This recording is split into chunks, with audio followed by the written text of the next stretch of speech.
dân si kỳ lệ tu hạc sát na te aton tung kia hi ki ta hon pa mel ka mu chia hong veng na ve mang bat na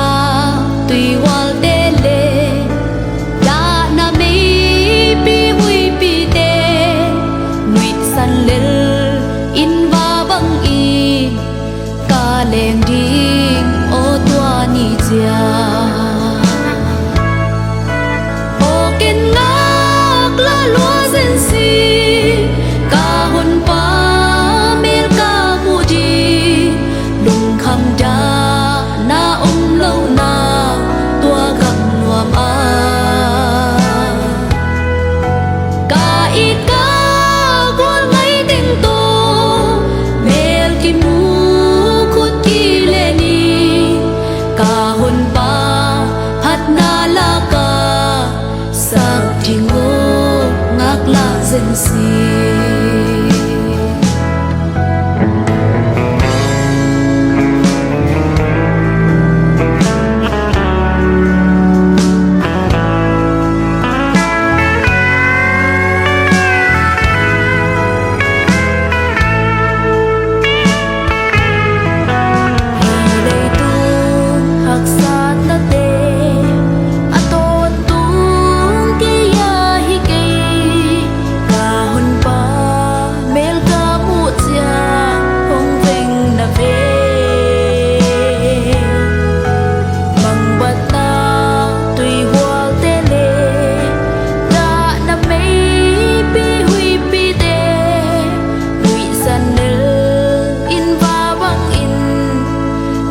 leng ding o tua ni chia o ken ngak la lua zen si ka hon pa mel ka mu di lung kham da na lo na tua gam nuam a ka i ka gol ngai ding to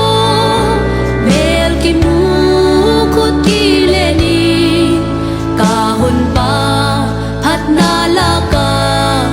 sak tingo ngak la zen si ka hon pa hat na la ka sak tingo ngak la zen si